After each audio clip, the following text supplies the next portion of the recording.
बिमा फी, जिसने कुरान पढ़ा और जो कुछ कुरान में है उस पर अमल किया, फअहल्ला हलालहु व हर्रमा हरामहु, जिसने कुरान के हलाल को हलाल जाना, कुरान के हराम को हराम समझा, तब उसके माँ बाप को वो इज्जतों का ताज पहनाया जाएगा। उल्बिसा वालिदाहु ताजन यौमल क़यामा ज़ाहु अहसनु मिन ज़ाई शम्स फी बुयूतिकुम दुनिया। तब फरमाते हैं सरकार, उनके माँ बाप को वो इज्जतों का ताज पहनाया जाएगा जिसकी चमक के सामने दुनिया के सूरज की रोशनी फीकी पड़ जाएगी।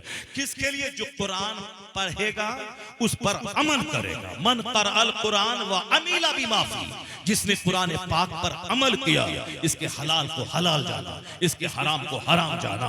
मुत्तकी फकीह दुनिया में नहीं मिलेंगे, इल्म दुनिया से उड़ जाएगा। क्योंकि कोई 10 साल दिमाग चला जला के उसकी गहराई में नहीं डूबेगा, क्योंकि सबको पैसा चाहिए, सबको माल चाहिए। इसलिए अब उसके लिए कौन 20 साल दिमाग लड़ा के आलिम बनेगा? 3 साल में हाफिज बना, अपना कारोबार शुरू कर दिया। अब उसको ना नमाज के उसमें फराइज़ व वाजिबात मालूम है, और ना कुरान करीम जो पढ़ रहा उसके अंदर क्या है ना उसको मालूम है। जरा गौर से सुनिए कुरान पाक क्या कहता है। फिजिक्स को ले आओ, केमिस्ट्री को ले आओ, बायोलॉजी को ले आओ, जितने भी उलूम व फनून है सबको ले आओ। मैंने कहा ना कुरान करीम साइंस कहते हैं कि जहां गाय घास खाती है वहां घास एक तरफ से पोलो बराज बनता है, एक तरफ से ब्लड बनते हैं, एक तरफ से वहीं उसी के बीच से दूध बनता है। ना दूध में खून का असर है, ना दूध में गोबर का असर है। ये अजूबा काम कौन करता है?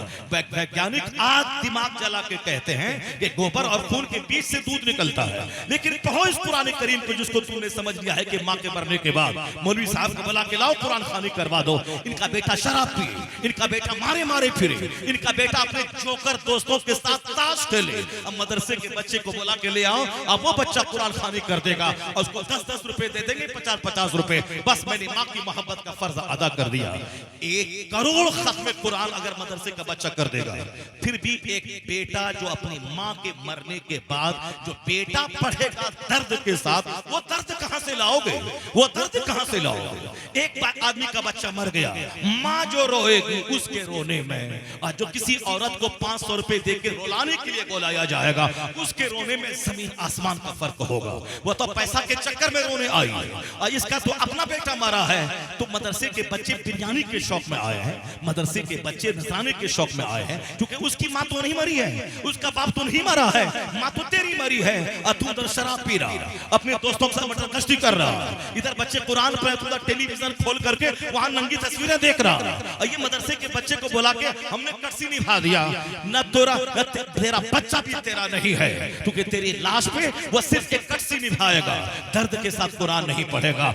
1000 बार पढ़ना कुरान इसका एक तरफ, लेकिन तू आंसुओं के साए में दिल की गहराई से जो माँ के लिए 3 बार कुल औला अहद पढ़ के उसकी कब्र पे चला जा, और तू आंसू के साथ जो दुआ करेगा, ए अल्लाह दी मेरी माँ को तू बख्श दे। जब तू रोएगा तो तेरे दर्द की वजह से तेरा खुदा तेरी माँ की बख्शिश फरमा देगा।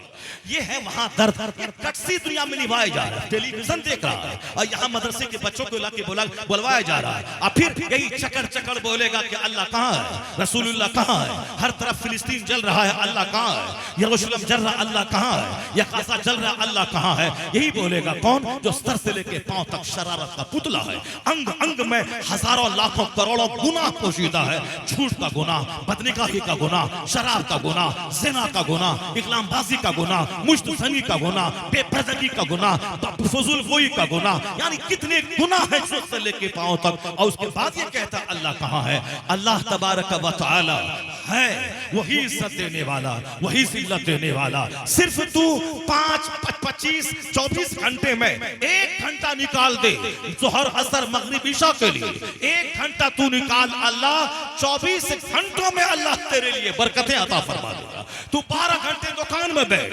8 घंटे खेत में जा, अगर 1 घंटा निकाल के तू अल्लाह को फजर में सजदा कर, ज़ोहर में सजदा कर, असर में सजदा कर, मगरिब में सजदा कर, इशा में सजदा कर, उसके बाद हाथ उठा के दुआ कर। 24 घंटे में 23 घंटे खेत खलियान दुकान और बिस्तर पे, 1 घंटा रब के लिए। तो अल्लाह कहता है 1 घंटा मेरे लिए आ, नब सजदा कर, हम तुम्हारी दिन और रात को बरकतों से भर देंगे, रहमतों से भर देंगे।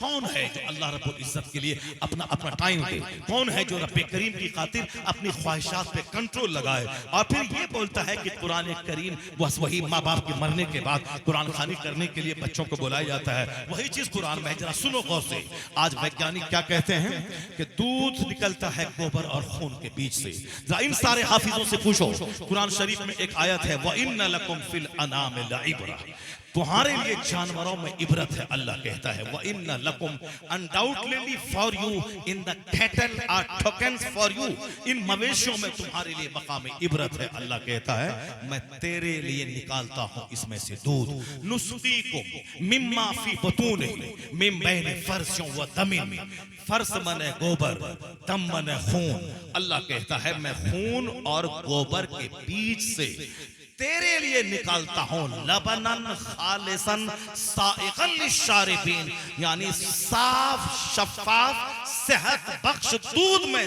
तेरे लिए निकालता हूं, तेरे लिए निकालता हूं, तेरे लिए। कहां से? मिन बैन फर्सियों व दमिन, गोबर और खून के बीच से।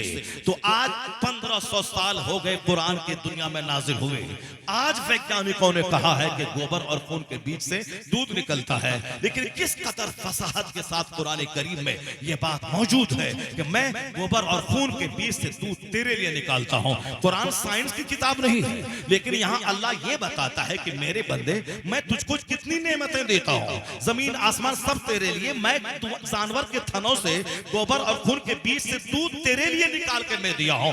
यहां चर्चा है नेमतों का, अल्लाह रब्बुल इज्जत नेमत का चर्चा कर रहा है, लेकिन उसी चर्चा के क्रम में उस पर भी इशारा हो रहा है जो आज 1400 साल के बाद वैज्ञानिकों ने दिमाग जलाकर, आंख जलाकर, कई कई साल तक किताबों में आंखें डाल डाल कर मुताला करके जिस नतीजे पर वो आज पहुंचा है, यही बयान वजाहत से 1500 साल पहले से दुनिया में कुरान पाक बता रहा है। यह इस बात की दलील है कि कुरान इल्म फन का माउंटेन भी है, कुरान इल्म हिकमत का फाउंटेन भी है, इल्म हिकमत का सरचश्मा है। क़यामत तक जो भी इल्म दुनिया में जाहिर होगा उसका रिश्ता कहीं न कहीं कुरान और हदीस से मिलता हुआ नजर आएगा।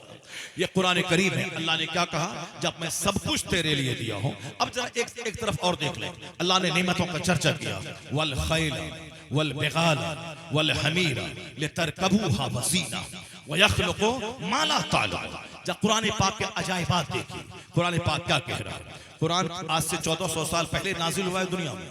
ये कुरान अल्लाह की किताब है, नुज़ूल की उम्र है दुनिया में 1500 साल, मगर है ये अल्लाह की किताब।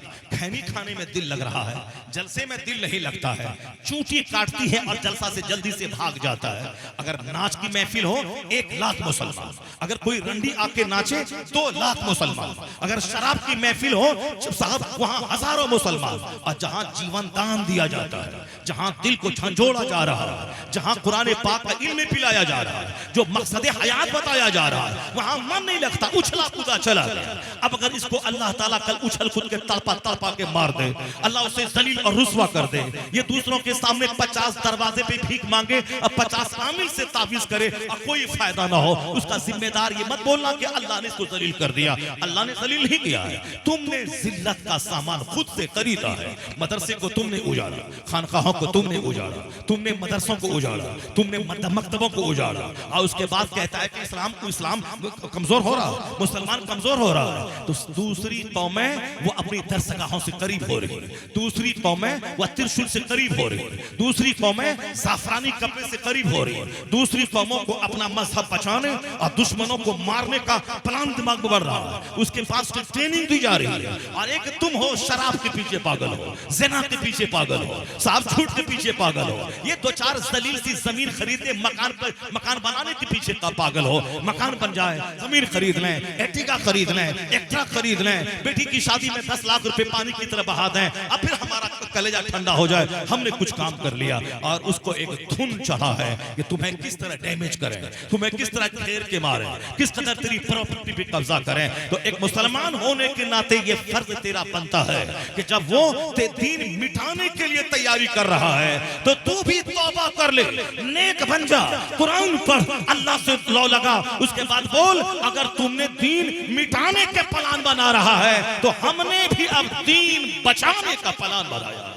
अब हमने भी दीन बचाने का प्लान बनाया है, हमने भी अब दीन बचाने का प्लान बनाया है। फैसला लेना होगा, फैसला करना होगा, बताना होगा जिंदा रहने के लिए खाना पीना है, ना कि जिंदगी खाने पीने के लिए सिर्फ है। मकान है ताकि सर छुपाए, ना कि मकान का मुकाबला मकसद हयात है। कपड़ा इसीलिए है ताकि मैं अपना सत्र छुपाऊं, ना कि कपड़े का मुकाबला करने के लिए मैं जिंदा रहूं। कपड़ा इसीलिए है ताकि सत्र छुपाऊं, और सत्र इसलिए छुपाऊं ताकि रब की इबादत करूं। मकान इसीलिए है ताकि मकान में सर्दी गर्मी बरसात से नजात पाऊं, और नजात इसलिए पाऊं ताकि रब की इबादत करूं। खाना इसलिए खाऊं ताकि मैं जिंदा रहूं, और जिंदा इसलिए रहूं ताकि मैं रब की इबादत करूं। क्योंकि अल्लाह ने साफ लफ्जों में कहा, वमा खलक़तुल जिन्न वल इंस इल्ला लियअबुदून। हमने इंसान और जिन्नात को सिर्फ इबादत के लिए पैदा किया है, बाकी रोजी तुझको मैं दूंगा। जब एक अंधे सांप को रोजी देता हूं, समंदर की गहराई में सांप मछली को रोजी देता हूं, जब माँ के पेट में खून रोककर तुझको खिलाता हूं, जब माँ की गोद में खुश्क छाती में दूध डालकर तेरी ग़िज़ा का इंतजाम करता हूं, और जब तू कमजोर रहता है तेरी माँ के दिल में मोहब्बत डालकर माँ को एक नर्स बनाकर मैं तेरी खिदमत के लिए मामूर करता हूं। तो जब माँ के पेट में मैंने तुझको रोजी दिया, माँ की गोद में रोजी दिया, 15 साल तक मैंने माँ बाप के दिल में मोहब्बत डाल के माँ बाप को नर्स और खादिम की तरह तेरी खिदमत करवाया। अब जो 18 साल का जवान हो गया तो अब बोलता है कि रोजी कहां से मिलेगी। अब रोजी के मारे मारे फिर रहा है, रोजी की तलाश में नमाजें छोड़ रहा है, रोजी की तलाश में झूठ बोल रहा है। ए बदबख्त, जब माँ के पेट में अल्लाह ने तुझको रोजी दिया, जब माँ की गोद में अल्लाह ने रोजी दिया, जब 15-20 साल जवानी के से पहले अल्लाह ने माँ बाप के जरिए तेरी रोजी का इंतजाम किया, अब तू जवान हो गया है, हाथ में ताकत है, पाँव में ताकत है, आंख में ताकत है, तू तो पत्थर को तोड़ के अब रोजी हासिल कर सकता है। अब क्यों जहर खा के मर रहा है, अब क्यों रोजी की तलाश में मारे मारे फिर रहा है, अब क्यों रोजी की वजह से तो नमाजें छोड़ रहा है। यकीन कर कि जो अल्लाह माँ के पेट में रोजी दिया है वो अल्लाह अभी जवानी में भी रोजी देगा, वो अल्लाह बुढ़ापे में भी रोजी देगा। तो इसलिए अल्लाह फरमाता, ला तक़्तुलू औलादकुम खश्यता इमलाक, गरीबी के डर से बच्चों को कत्ल मत कर, मैं तुझे भी रोजी देता हूँ, तेरे बच्चों को भी रोजी देता हूँ, मैं तुझे भी रोजी देता हूँ, तेरे बच्चों को भी रोजी देता हूँ। रोजी की तलाश ही में ना मस्जिद बर्बाद है, रोजी की तलाश ही में ना 24 घंटे डॉक्टर इंजीनियर बनने के लिए 18 घंटे पढ़ना है, रोजी की तलाश ही में ना दाढ़ी मूंछ मूंड के मस्जिदें छोड़ के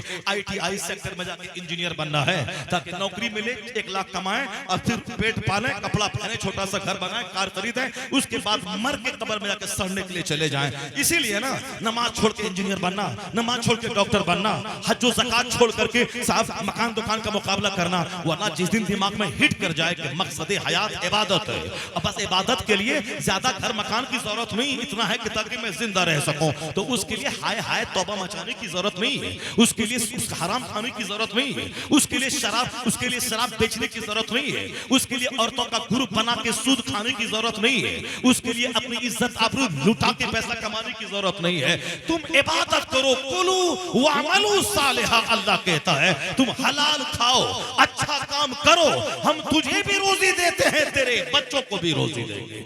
एक बच्चा रहेगा तो भी रोजी देंगे, 100 बच्चा रहेगा तो भी रोजी देंगे। हजरत अनस रज़ी अल्लाह तआला अन्हु ने मुस्तफा जान रहमत अलैहि सलाम की खिदमत की, हुजूर ने दुआ दे दी, 100 बच्चे अल्लाह ने उसको दे दिए। हुजूर ने कहा था अल्लाह अनस के माल में बरकत दे, और हुजूर ने कहा था अल्लाह अनस की औलाद में बरकत दे, औलाद में माल में बरकत दे। पैगंबर आज़म अलैहिस्सलाम की दुआ थी और दुआ कबूल हुई।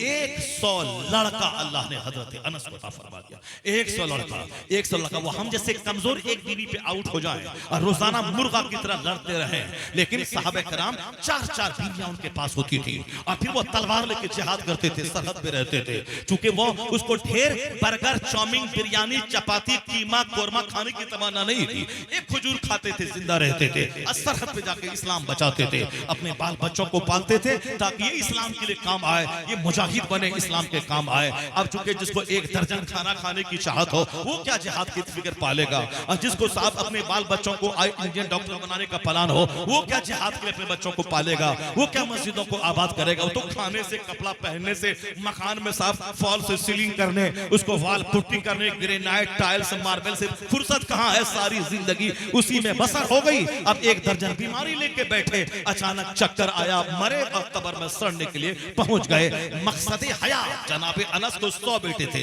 ये बताएं कि 100 बेटों के बीच में बाप कैसा लगता होगा और कहां से रोजी मिलती होगी। सिर्फ बुजुर्गों का तोशा कादरिया खाएं, सिर्फ बुजुर्गों का तोशा खाएं, लंगरे गौसिया खाएं, नमाज पढ़ना तो मुश्किल है, कड़ाके की सर्दी में नहा के, पर खाने में क्या लगा है? गौसे पाक का लंगर, गरीब नवाज का लंगर, आला हजरत का लंगर, महबूब पाक का इलाही का लंगर, साबिर पाक का लंगर। लंगर में तो खाना है, तो लंगर में भीड़ लगी है। साहब 5 बजे भोर में लंगर बटेगा, रात भर से लोग जगे हैं, वह तो लंगर खाने के लिए। लंगर खाना है, पकाना करना, जाके सो जाना है। इसीलिए लंगर लंगर लंगर चल रहा है। मगर नमाज कौन पढ़ेगा? रात में तहज्जुद कौन पढ़ेगा? इशराक चास कौन पढ़ेगा? इसीलिए मस्जिदें वीरान है, लंगर खाना आबाद है। फातिहा के लिए साहब तोशा कादरिया आबाद है। साहब फातिहा फातिहा महफिल मिलाद में तबर्रुक के लिए भीड़ लगी हुई है। जहाँ खाने की बात आई भीड़ लगी हुई है, और जहाँ सजदे की बात आए साहब शाबान की 15वीं शब में 1 घंटा कोई 2 4 10 लोग रहे, उसके बाद मस्जिदें वीरान, सारे लोग अपने घर में सो गए। जब एक रात बंदा जाग नहीं सकता है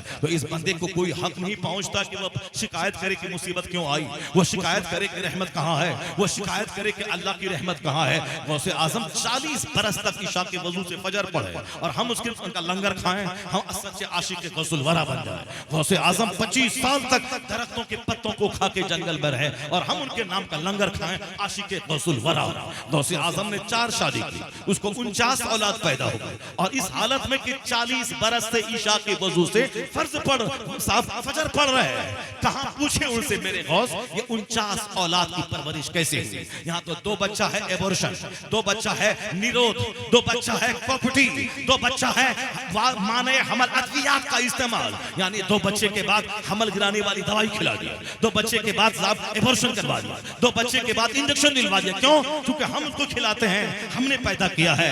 अल्लाह रब्बुल इज्जत थोड़ी खिलाएगा, वो तो हमने पैदा किया है। 4 बच्चे को कहां से खिलाएंगे? 5 बच्चे को कहां से खिलाएंगे? इनके बाप के पास कितनी बेटियां थी? 5। इनके बाप को कितने बेटे थे? 5। तो बाप 5 बेटी 5 बेटा को गरीब मजदूरी करके पाल लिया। और ये इंजीनियर साहब 1 लाख महीना कमाता है तो 1 बच्चे पे आउट, और 1 बच्चे पे उसके बाद साहब प्रॉपर्टी और इंजेक्शन दिलवा करके बच्चा पैदा ना करें, बच्चा का कातिल बन जाए।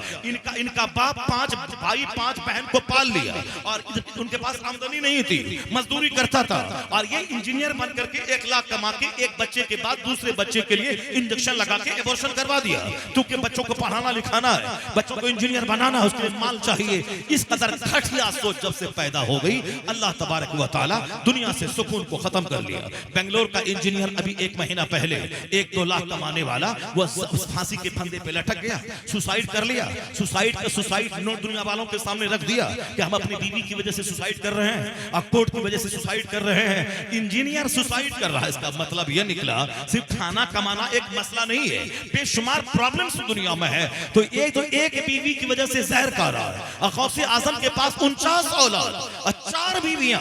इबादत का ये आलम है कि 40 साल से ईशा के वजू से फजर पढ़े। पूछे गौसे पाक से, हुजूर इन औलाद की परवरिश कहां से हुई? 4 बीवियों में कभी लड़ाई झगड़ा नहीं हुआ, और फिर इबादत में कोई कमी नहीं आई, आखिर कैसे हुआ? तो गौसे पाक का जवाब होगा, वमन यतवक्कल अलल्लाह फहुवा हस्बुह, जो अल्लाह पे भरोसा करता है अल्लाह उसके लिए काफी हो जाता है।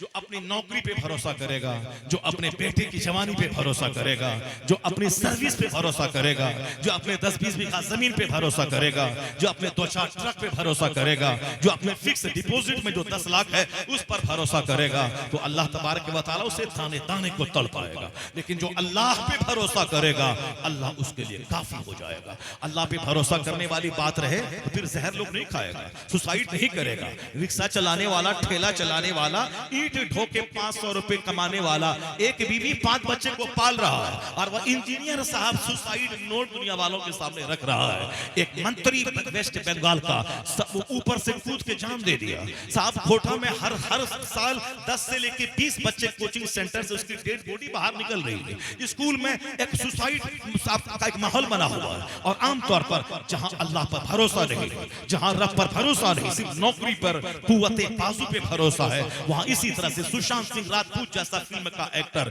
कोरोना काल में फांसी के फंदे पे लटक के जान दे दिया। दिल्ली का आईएएस ऑफिसर, डीएम के रैंक का ऑफिसर, उसने फांसी के फंदे पे लटक के जान दे दी। पता चला कि जो सिर्फ फिजिक्स पढ़ेगा इसी तरह से पूरी मौत मरेगा, जो मैथमेटिक्स से पढ़ेगा इसी तरह पूरी मौत मरेगा, जो हिस्ट्री ज्योग्राफी पढ़ेगा इसी तरह पूरी मौत मरेगा, जो सिर्फ दौलतों के कमाने के पीछे पागल होगा इसी तरह पूरी मौत मरेगा। कभी तुमने सुना एक मस्जिद का इमाम सुसाइड किया? कभी तुमने सुना ये मकतब में पढ़ाने वाला मौलवी साहब जो 5000 महीना कमाता है ये सुसाइड किया? क्योंकि वहां आमदनी है मगर सब्र नहीं है, पेशेंस नहीं है, धैर्य नहीं है, अल्लाह पर विश्वास नहीं है, इसलिए कमाने के बावजूद खुदकुशी है। और यहाँ सब्र है, अल्लाह पर यकीन है, रज़्ज़ाक़ पर यकीन है, इसलिए 1 लाख कमाने वाला जहर खा रहा है और 10,000 कमाने वाला बादशाह जैसा हरा भरा रह रहा है, हरी जिंदगी गुजार रहा है। इनके चेहरे की हरियाली, इनका लिबास, इनके रूम के ऊद और मुश्क और शमामा कस्तूरी की खुशबू ये बताती है कि यहाँ आमदनी कम है मगर अल्लाह पर एतमाद, अल्लाह पर भरोसा ने इसे खुशहाल बना दिया है, अंदर से ताकतवर बना दिया है। तो आप जरा सुनिए गौर से कुरान पाक ने क्या कहा है।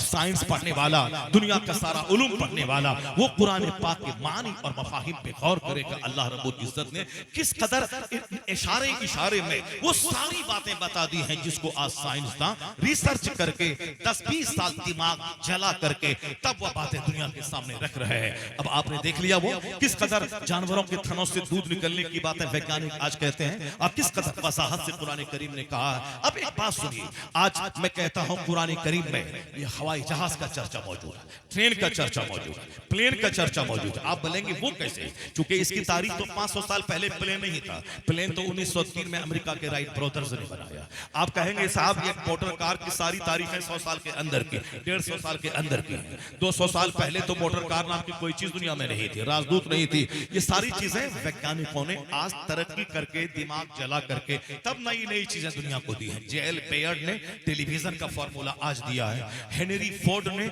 मोटर कार का फॉर्मूला उन्होंने आज दिया है, प्रिंटिंग प्रेस का फॉर्मूला मार्कोनी ने आज दिया है। ये सारे वैज्ञानिक जितने हैं दिमाग जला जला कर सारी चीजें आज उन्होंने दी है। 1000 साल पहले तो फिजिक्स केमिस्ट्री का नाम दुनिया में नहीं था, अमेरिका नाम का कोई मुल्क दुनिया में नहीं था। अमेरिका का पता कोलंबस ने 1495 में लगाया, हिंदुस्तान का पता वास्को डी गामा ने लगाया। तो फिर उसके बाद तो आज से 1000 साल पहले विज्ञान, साइंस, फिजिक्स, केमिस्ट्री, बायोलॉजी का कोई नामो निशान नहीं था। ये बातें मैं नहीं कहता हूं, बल्कि यूरोप का एक दानिश्वर जो पढ़ा लिखा है वो कहता है। वो लुच्चा लफंगा दानिश्वर नहीं, अंध भक्त नहीं, आंख बंद करके कहना कि सूरज नहीं है, वो अंध भक्त नहीं है, जो रिसर्च करता है, दिमाग जलाता है, सच्चाई का पता लगाता है, वह लोग। हिंदुस्तान का कोई आदमी बनाया है क्या ये माइक्रोफोन? ये तो दिमाग जला करके 7 समंदर पार का डेविड हक्स ने बनाया है। हिंदुस्तान का कोई आदमी बनाया है कंप्यूटर और मोबाइल, ये तो 7 समंदर पार का दानिश्वर बनाया है। हिंदुस्तान के लोगों को नाचने कूदने, दूसरों की टांग खींचने, दूसरों को जलील करने, बम फोड़ने, रास्ता रोकने, दूसरों की गिबत करने, चाय की चुस्की लेके दुकान पे अच्छे लोगों की बुराई बयान करने, उसमें खींच तान करके ऐब निकालने और उसको जलील करके हरामखोरी का इल्जाम लगाने, उसे फुर्सत कहां है? हिंदुस्तान का हिंदू भी वो भी इसी तरह से गलीज हरकतों में लगा हुआ है, और हिंदुस्तान का मुसलमान भी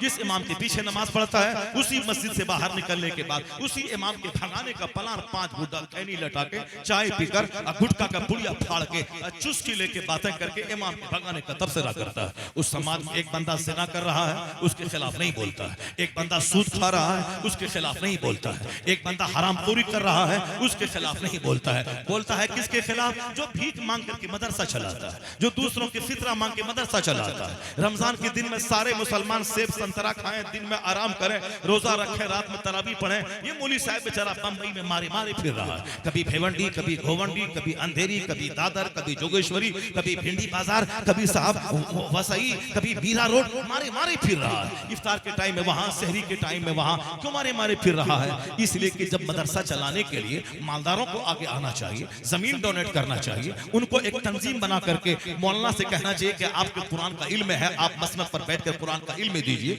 हमको अल्लाह ने दौलत दी है, हम आपकी सारी जरूरतें पूरी करेंगे। लेकिन नहीं, लोग चाहते हैं कि भीख मांग के तुम ही लाओ और हमको सरदार बना दो और फिर तनख्वाह मांगने हमसे ले आओ। ये बताएं, अच्छे आलिम सब निकल गए, अच्छे लोग मदरसा से निकल रहे हैं। जब मदरसा बंद हो जाएगा तो कुरान कौन सुनाएगा, तकरीर कौन करेगा, जुमा की नमाज कौन पढ़ाएगा, जुमा का खुतबा कौन देगा, ईदैन का खिताब कौन करेगा, निकाह कौन पढ़ाएगा, कौन तेरे इख्तिलाफ का फैसला करेगा? जब कोई नहीं करेगा, इसीलिए आलिमों ने सर पे कफन बांध लिया कि जब अब हमको ही चंदा करना है, अब हमको ही पढ़ाना है, वरना पब्लिक पे छोड़ेंगे। ये तो मदरसा उजाड़ने पे तुला हुआ है, ये मदरसा कायम क्या करेगा? ये तो मदरसे में ताला लगाने पे फक्र महसूस करता है, ये तो आलिमों को भगाने पे फक्र महसूस करता है। इन उलमाए कराम को दाद दीजिए कि ये अपनी इज्जत को मिट्टी में मिलाकर, चूंकि अभी मैं खिताब करूंगा 2 घंटा, अभी आप मेरा हाथ चूमेंगे कि क्या जबरदस्त बयान तू कर रहा है, लेकिन जहां मैं हाथ फैला के मांग लूं 5 रुपए हमको दो, तो सारी इज्जतें वही मिट्टी में मिल जाती हैं, हमारे दरवाजा बंद हो जाता है। खिताब करने के लिए आऊं, दरवाजा भी खुलता है, स्टेशन लेने भी जाते हैं, सूटकेस उठा के लाते हैं,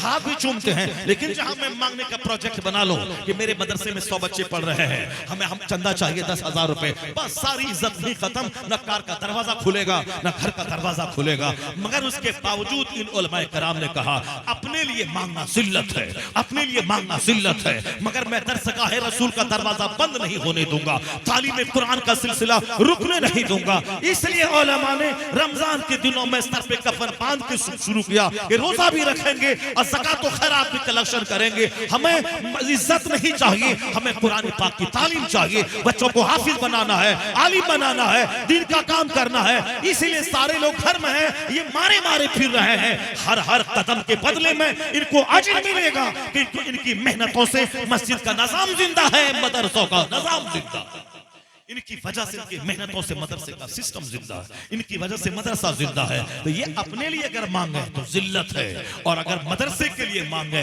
तो बात से इज्जत है। इनका पांव धो के पी लेना चाहिए कि ये हमारे पास आके मेरे माल को भी पाक करने आया है, मेरे दिल को भी पाक करने आया है, हमको जाके देना था, मगर ये आके मेरे लिए आसानियां पैदा कर दी हैं और फिर दीन का काम भी कर रहा है। तो उनको गाली नहीं दिया जाए, उनकी हौसला अफजाई की जाए कि तुम आए, तेरा शुक्रिया कि मुझसे ज़कात भी लेना है, फितरा भी लेना है, खैरात भी लेना है, और मेरे पास आकर के मुझको आपने पाक किया है, और फिर मदरसा चला रहे हैं, तालीम कुरान का सिलसिला आम हो रहा है। इनकी हौसला अफजाई करें ताकि जो मदरसा छोड़कर बिजनेस करने वाला हो वो हमारी हौसला अफजाई से बिजनेस छोड़ करके ये मदरसा चलाए। जब दुनिया में जिंदा रह के इबादत ही करना है तो डॉक्टर बनने के बाद भी 2 रोटी खाना है, मदरसा चलाने के बाद भी 2 रोटी खाना है, और मर जाना है। तो नमाजें छोड़ के मरना और है, मदरसा चलाते चलाते कुरान पढ़ते पढ़ते मरना और है। मरता कुरान पाक पढ़ते पढ़ते मरना और है। वो मरना तो सबको है, मगर शराब की भट्टी में मरना और है, जलसगाह में मरना और है। मरना तो सबको है, ज़िना करते करते मरना और है, सजदा करते करते मरना और है, फिल्म में नाचते हुए मरना और है, मदरसे में कुरान पढ़ते हुए मरना और है, हल चलाते हुए बेरोजेदार होकर मरना और है, हालते रोजा में दुरूद पढ़ते हुए मरना और है। मरना तो सबको है, लेकिन वह मौत काबिल रश्क है जो अल्लाह का जिक्र करते करते आ जाए, वह मौत काबिल रश्क है जो मस्जिद में आ जाए, जो हालत सजदा में आ जाए। आज जो भी रुसवाई मुसलमानों की दुनिया भर में है, अल्लाह तबारक व तआला के हुक्म न मानने की वजह से, सरकार दो जहां की बात न मानने की वजह से। वरना देखिए कुरान करीम का जलवा मुलाहजा कीजिए, अल्लाह करीम ने क्या फरमाया, मैंने तुझको कितनी नेमतें दी हैं, इतनी नेमतें दी हैं कि गिनना चाहोगे तो गिन नहीं पाओगे। यह घोड़ा मैंने तुझको दिया है ताकि इस घोड़े की पीठ पर, चूंकि आज से 200 साल पहले कुछ नहीं था, न कार, न मोटर कार, न हवाई जहाज, उससे पहले क्या था, घोड़ा था, एक जरिया जिससे हम एक शहर से दूसरे शहर जाते थे। इससे पहले ऊंट था, जिस ऊंट पर हम सवारी का काम लेते थे। इससे पहले खच्चर और गधा था, खच्चर और गधे की पीठ पर सामान लाद करके हम एक जगह से दूसरी जगह जाते थे। ये ऊंट, ये खच्चर, ये गधा, ये हमारी सवारी के लिए है ताकि तुम्हारा चलना आसान हो जाए, वरना एक वतन से दूसरे वतन जाओगे थक के चूर हो जाओगे। इसीलिए जानवर तुम्हारे लिए इसकी पीठ पे सवारी का काम है, और दरवाजे पे जानवर को बांध के रख ताकि तेरी जीनत का भी काम आए। जब दरवाजे पे 10 घोड़े बंधे रहते थे, जिस तरह आज 10 फॉर्च्यूनर दरवाजे पे रहे, फॉर्च्यूनर रहे, एर्टिगा रहे, इनोवा क्रिस्टा रहे, स्कॉर्पियो एन रहे, तो वो दरवाजा बड़ा खूबसूरत लगता है, सारी गाड़ियां सजी हुई हैं। उसी तरह आज से 50 साल पहले जिसके दरवाजे पे अरबी घोड़ा रहता था, ईरानी घोड़े रहते थे, लाल कलर का घोड़ा, चितकबरा कलर का घोड़ा, पीला कलर का घोड़ा, वो दरवाजा हसीन लगता था। पहले आज से 50 साल पहले जिसके दरवाजे पे 100 गाय बंदी रहती थी, 50 भैंस बंदी रहती थी। शाम के टाइम में जब 100 गाय को चरा के चरवाहा जब घोल जानवरों को लाता था, पूरा समाज देखता था ये गाय किसकी जा रही है, ये जानवर का घोल किसका जा रहा है। 100 जानवर फला सेठ साहब का, फला का। तो दरवाजे की जीनत पहले मवेशियों से थी, घोड़े से थी। तो अल्लाह क्या कहता है, वल खैला वल बिगाला वल हमीरा लितरकबूहा वज़ीना, यानी ऐ लोगों, मैंने जिस तरह तुम्हारे लिए फल फ्रूट्स खाना पानी सब पैदा किया, तो तेरी सवारी के लिए मैंने घोड़ा पैदा किया, तेरी सवारी के लिए मैंने ऊंट पैदा किया, तेरी सवारी के लिए मैंने खच्चर और गधे पैदा किया। लितरकबूहा वज़ीना, ताकि इससे तू सवारी का काम ले और जीनत का काम ले, दरवाजे की खूबसूरती का और सवारी का काम ले इससे। अब आगे अल्लाह फरमाता है कि ऐ लोगों, मैंने आज घोड़ा पैदा किया है, मैंने आज ऊंट पैदा किया है, मैंने आज खच्चर पैदा किया है, लेकिन जब वक्त बदलेगा, जब वक्त आएगा, तो मैं तेरे लिए वो सवारी पैदा करूंगा। वयख्लुकु मा ला तालमून। इस आयत करीमा को गौर से पढ़िए, 1000 बार पढ़िए। अल्लाह क्या कहता है? यह कुरान नासिल हुआ 1500 साल पहले। 1500 साल से मुसलमान कुरान पढ़ रहे हैं। उस वक्त में न साइकिल थी, न उस वक्त में मोटरसाइकिल थी, न उस वक्त में 3 व्हीलर, न 4 व्हीलर, न 100